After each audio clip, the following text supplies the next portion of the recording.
Hello everyone. Welcome to my little, video essay. This is more of a lecture. I'm going to briefly touch on the dead internet theory. And is the web alive or is it just pretending? This is a dive into conspiracies, bots, and digital decay. Again, I'm stressing this is an overview. At later dates, I'm most likely going to create videos going over other specific parts. Let's get started. So, a little bit about me. My name is Andrew Rand. I'm an adjunct instructor. I instruct Linux, Python, ethical hacking, and general cybersecurity courses. I have a bachelor's of science in computer and network security, as well as a master's of science in cybersecurity. I wrote my master's thesis on generative artificial intelligence and how it intersects with disinformation and misinformation. Originally, I was going to study social engineering and mass disinformation campaigns. I pivoted to looking at how generative AI is used for those purposes when it was publicly available. Attached to this PowerPoint, I have my personal website, as well as you can see my thesis there. So now my introduction's out of the way, how about the introduction on the topic at hand? What is dead internet theory? Origins of the theory, main claims, real-world correlations. What does dead internet feel like? Who benefits from it? And then I'm going to also look at people arguing against it, the skepticism and debunking, why the theory still exists, and a conclusion. Now, I need to point out that the dead internet theory is actually a conspiracy theory. But, okay. So, the dead internet theory, in a nutshell, is a conspiracy theory that asserts, due to a coordinated and intentional effort, the internet now consists mainly of bot activity and automatically generated content manipulated by algorithmic curation to control the population and minimize organic human activity. A lot to unpack. If you want me to dumb it down a little bit, I shall. So the internet died sometime in the 2010s, and it's now mostly AI bots posting content, interacting with content, not really humans. Okay, right. The government's controlling everything, right? I mean, corporations are controlling all the narratives. These all sound like conspiracy theories. And this dead internet theory is a conspiracy theory, right? The government isn't trying to minimize organic human activity. They're monitoring it, right? They're, they want to keep a lid on discourse, yeah. Private corporations want to keep a lid on discourse, for the most part, yeah. There's not a group of like 5 people saying let's control the masses. It's more like groups of thousands of people in corporations all working together to sell you stuff. Now, all this sounds very conspiracy theorist. I apologize. I should state I'm not a conspiracy theorist in the slightest. Okay. I'm a person of science. I look at facts. And I will agree part of this theory does have some merit. Oh, definitely. I mean, have you seen all the generative AI stuff being produced right now? I mean, hey, I didn't even have to get on video for this. I could have cloned my voice using something like 11 Labs, and I could have created a cloned video of myself to make this. I didn't. Okay, video might be a little bit harder, because could definitely do it audio only. Get into that later. Next slide. So I didn't do a ton of research on the origins of the theory. That will be for another day. But from my research, dead internet theory's exact origin is difficult to pinpoint. From my specific research, the earliest post I found talking about it was a 2021 post titled Dead Internet Theory, Most of the Internet is Fake. It was published on a forum under the forum Agora Roads Macintosh Cafe Esoteric by a board user named Illuminati Pirate. Illuminati Pirate claimed to be building on previous posts from the same board and from Wizard Chan. I believe that's a board. Now, shortly after these posts, The Atlantic came out with an article saying maybe you missed it, but the internet died 5 years ago, and brought it into mainstream to everyone's conscious. And I've seen it on every social media site under the sun. People talk about it. So, okay. Main claims. Main claims of this is most content's AI generated. You know, you got bots are everywhere on social media, on TikTok, YouTube, right? Reddit, Twitter, and X. You know, it's pretty much bots dominate social media right now. I believe that's true. Organic internet traffic is dying. Yeah. Narrative shaped by governments and private corporations. To a point, yes. I would agree with that claim to a point. Everything's certainly more advertiser friendly now. And ChatGPT is used almost everywhere in replying to social media posts, creating essays, doing everything. Social media comments will have the same tone. Almost everything's PG-13 all of a sudden on mainstream social media. Yeah, I'd say private corporations are controlling narratives. A lot of research you can do on that. I could probably talk about that for hours. It's not this video. I'll do one of those eventually. That'll be fun. It's not a conspiracy theory. Right. Here's some real world, real world examples I'm going to talk about. On Twitter, which is now called X, I will call it Twitter. Okay. It's bots galore, obviously. Everyone's shilling their OnlyFans on there. Everyone is trying to sell you a product. Anytime there's any type of political happenings, you will see a ton of new profiles. You'll see a ton of just the same comment over and over again, same style of writing. You'll see, like an earlier account creation date, probably not an old account, probably pretty new. And you'll probably be seeing, either generic photos or just some forgot the Gen AI thing, for photographs, right? Like just essentially a fake person. Now, I did read an interesting study, which I did link below, or I linked in the video, and you can go download this for free. This was in 2018.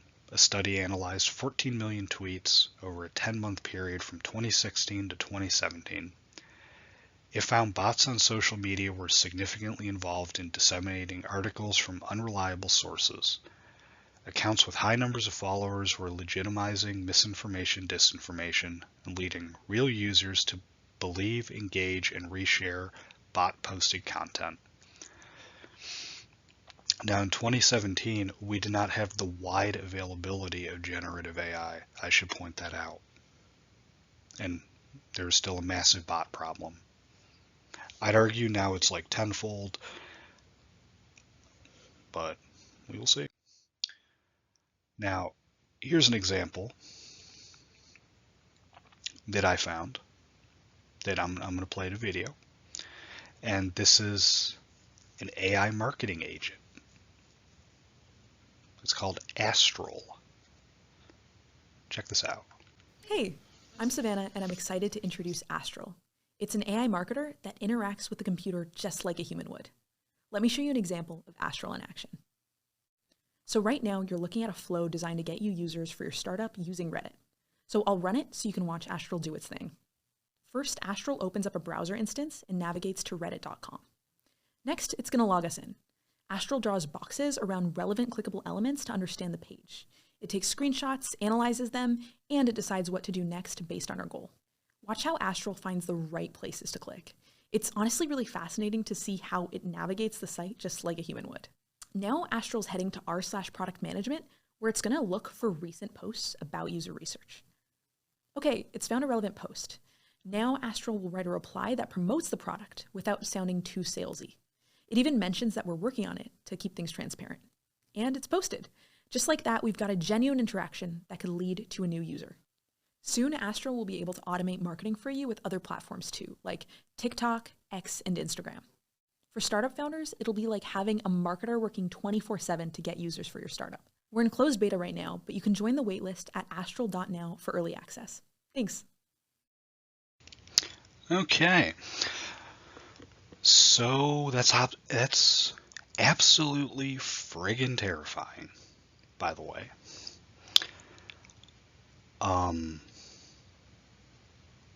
Yeah. So it automatically responds to comments, subtly pushes information. I've seen that a lot on Reddit, actually. Huh. Now, credit where credit is due with Astral. They do stress that they're being transparent and telling people.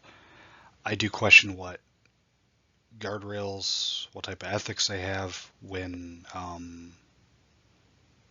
people start buying the product, because no one wants to buy the product if everyone knows that they're being marketed to by AI, right? They want it to be authentic.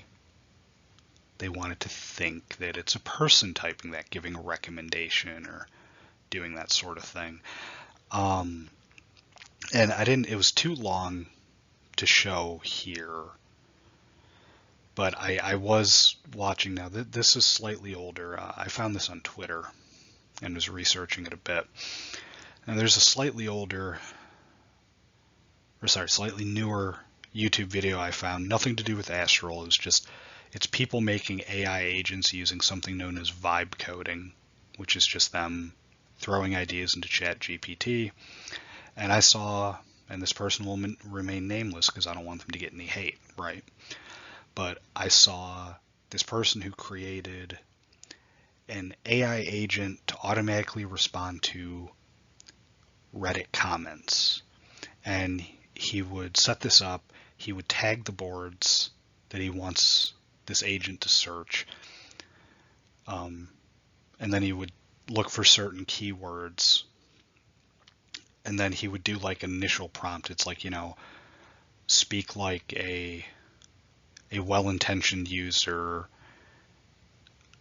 and ask a question about the subject keyword, right? And it would automatically post. Now, and it wouldn't say it was AI. Now, let's stop and think about that for a minute. If I'm a bad guy and I wanted to sow discourse, if any time someone said something about Palestine or Israel, right? And I had AI chatbots, it would flag that and then do something. Oh, you've probably seen that on the internet, actually. Or anytime maybe I go in a Linux subreddit and talk about Linux, and you see well thought out responses that argue to go to this distro or to not use it, maybe to say use Windows 11, right? And you stop and you think, is that a bot? It might be. It's scary. Let's go to the next Hey, slide.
So, what's the dead internet feel like? We're living through it.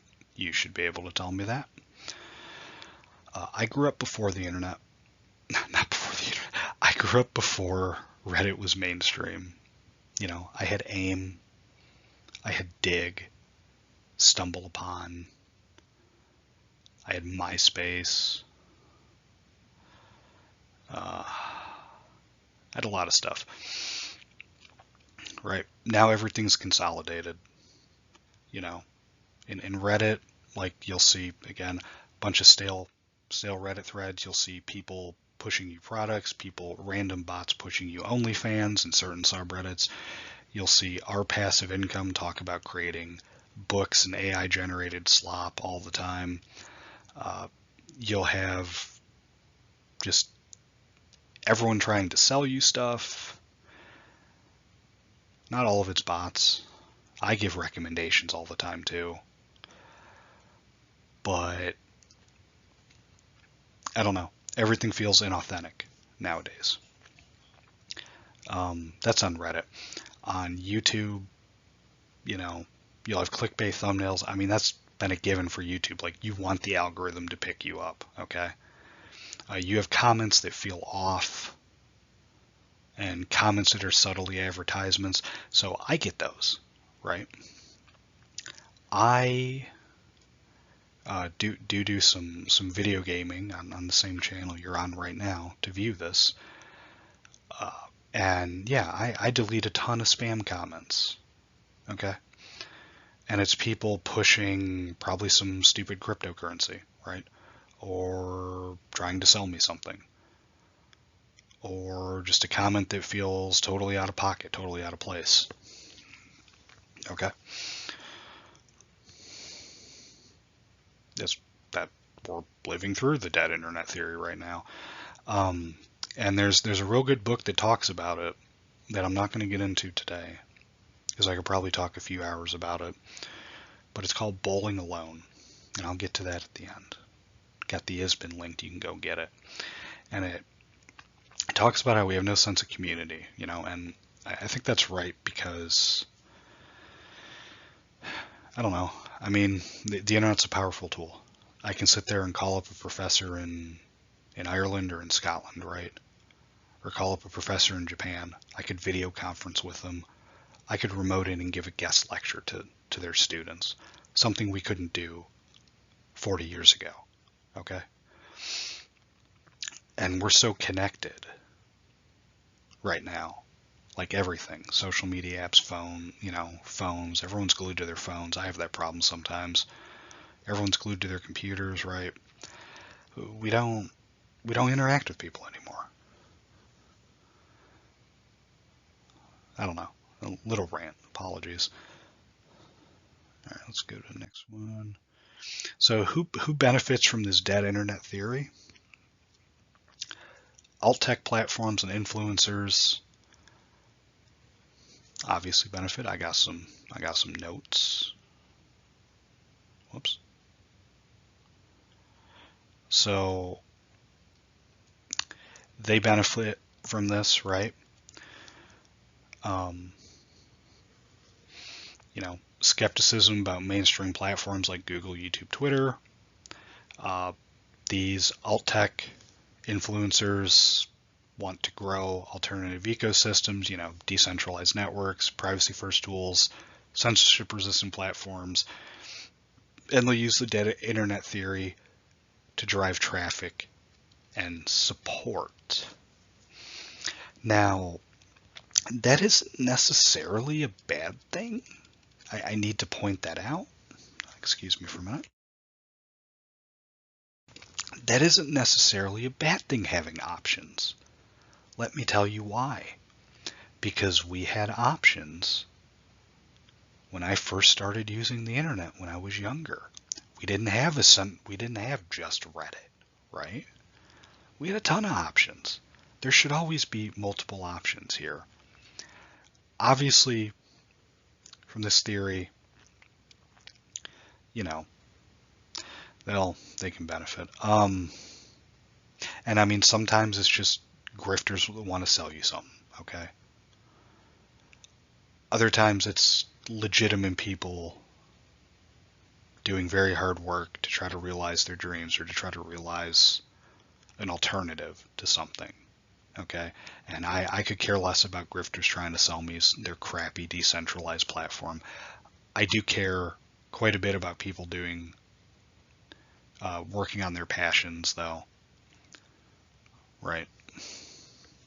So I can respect the people from the second example, not so much the first example. I don't need you to sell me a product. So next thing, who else benefits from the dead internet theory? I guess people like me. Well, I'm not a conspiracy content creator. I don't believe in conspiracy theories. I'm kind of the science guy. But the real conspiracy content creators, obviously they benefit from this theory. Get some clicks, get followers and ad revenues. I mean, why or how do they benefit? I mean, people love mystery, right? Who doesn't love a good true crime novel, movie, podcast?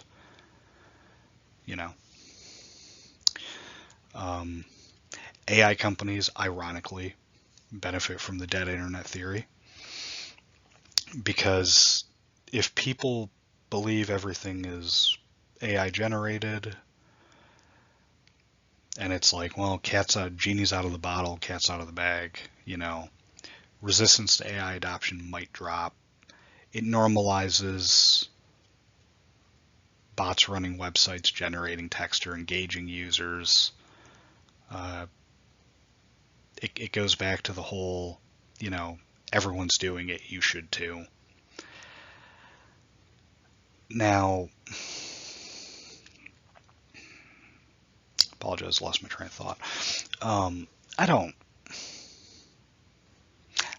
mean, we can see, like, it doesn't matter if us, the general public, agree or disagree on this. They're shoving AI down our throats. I mean, I can't tell you the amount of times I've interviewed for something and it's been an AI agent I've been talking to, or creating a one-way video, or having my CV, my resume, looked over by AI screening tools.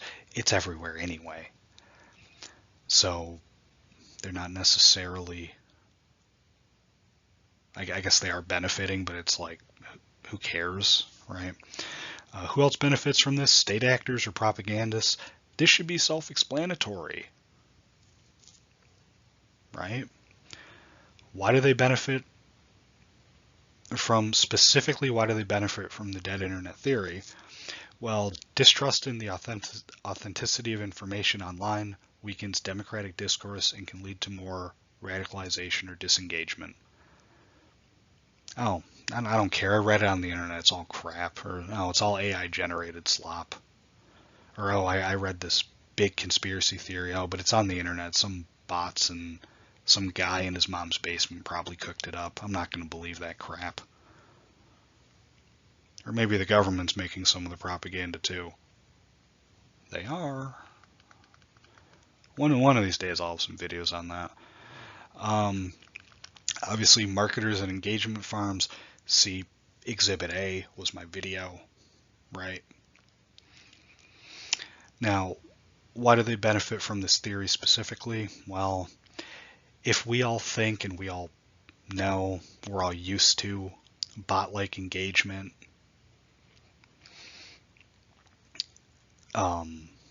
they're going to keep working on getting more human-like engagement that are bots, and they'll get better at manipulating content. We might think it's legitimate. I have fallen for it so many times. I cannot tell you the amount of times I have seen subtle advertisements on a couple subreddits and thought, oh, this is cool. And then I go look on something like Amazon, which is botted to heck, but there's some nuggets of truth in some of the reviews, and just see that, oh, it was just some AI marketing slop that got it to like the front page or whatever. All right. So now I'm going to debunk the last 25 minutes of my video, because I do love to give credence to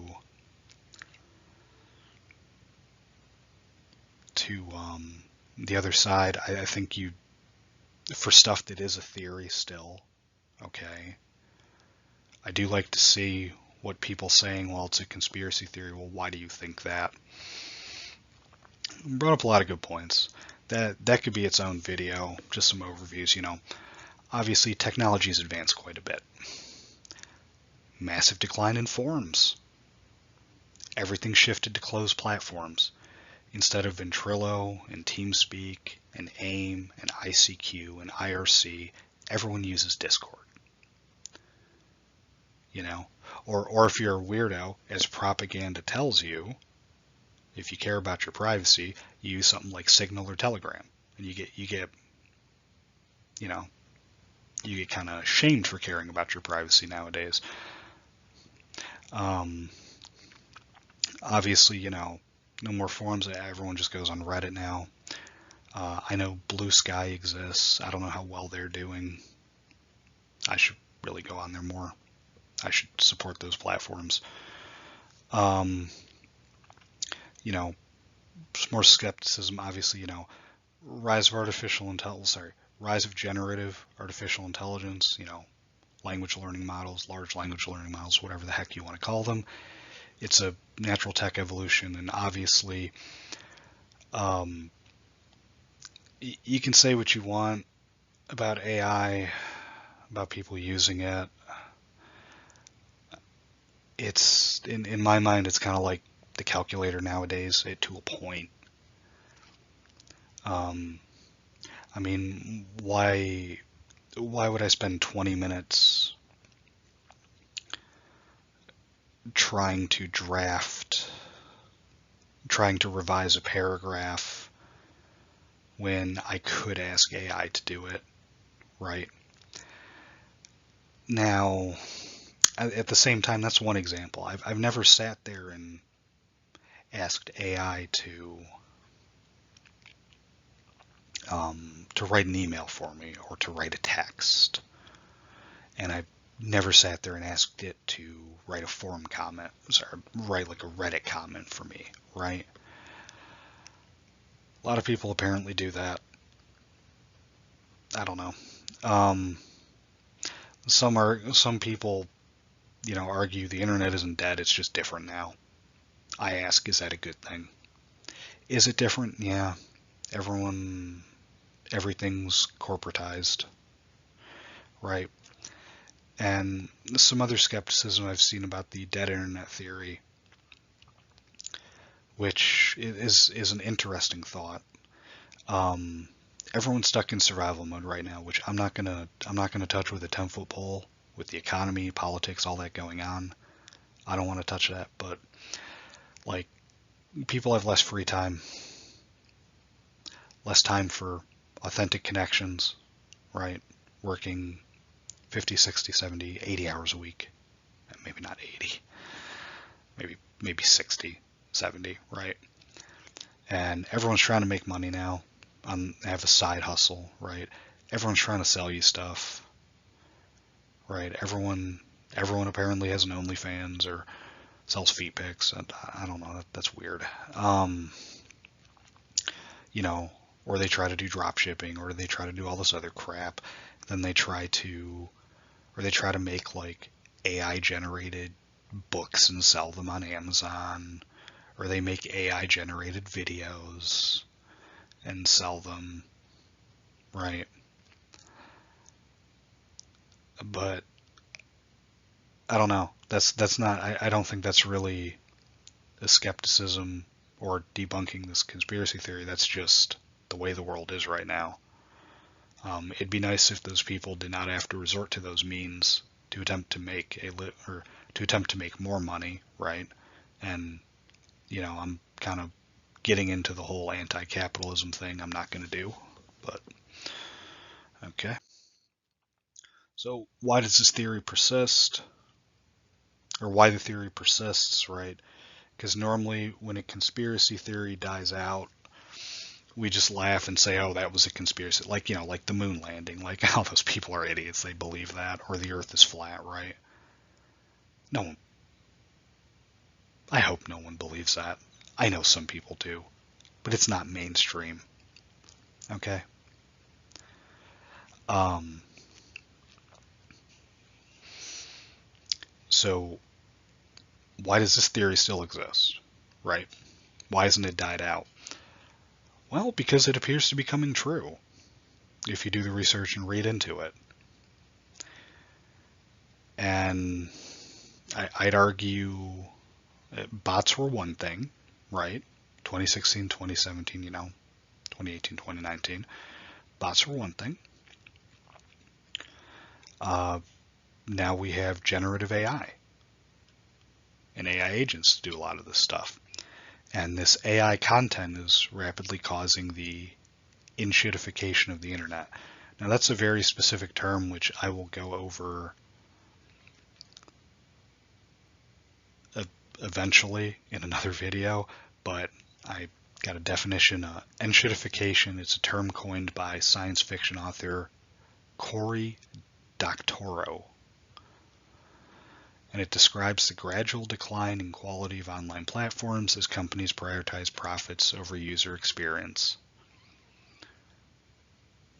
Yeah, I mean, that also kind of lends some credence to why this theory exists, because like even Reddit uses AI moderation, YouTube does the same thing, Discord does the same thing,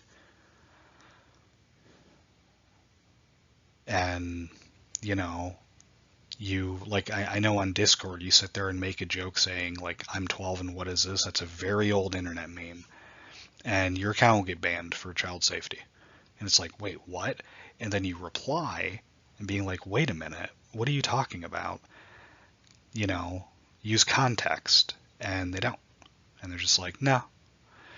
um I mean, Reddit does the same thing. You say certain words, right? Now of course it's moderators can set up their own things. I'm referring to like Reddit admins, right? You say certain things and your stuff gets removed, right? And I mean, all this is done by bots. Well, now it's done by generative AI, and it can't understand context. And just seeing that very curated attempt to be curated internet really kind of shows this theory, or really, I'd argue, is why this theory is still around. So where do we go from here? Um, I don't know, because I did not write any conclusions. This was supposed to be an overview, and it felt like a 33-minute rambling session that I'm going to regret uploading, I'm sure, but we're going to roll with it. And you know what? Maybe it'll foster a discussion. Where do we go from here? Should there be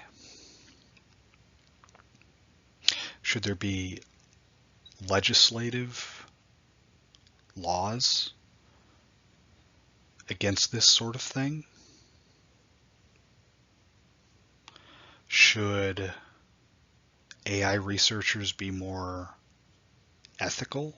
Should Well, should programmers, or I should specify, should AI companies be more ethical? Yes.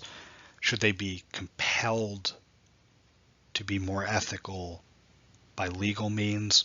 Maybe. Should computer scientists, should computer programmers really stop and think, hey, is this an ethical idea if I create a bot that can auto-reply to comments to try to push a political narrative? Maybe they should stop and think, is what I'm doing ethical? Right? Maybe. I'd like to hear some of your opinions. Um, what else we got? Okay, we got this long list of sources that I made using Zotero, and I just copied and pasted on here. Not going to go over them. And I'm going to talk in every single video I make from now, if I decide to stick with doing this, these specific little mini lectures, or I wouldn't call this a video essay, it's more of a lecture. But if I decide to stick with this, I'm always going to have these additional readings that if y'all want to go find the books, okay, I can't condone piracy. It's against YouTube's terms of services. I guarantee that you'll find all of these online. I would say buy Bowling Alone to support the author, though. The other two, Edward Bernays, he's been long dead. Don't worry about it.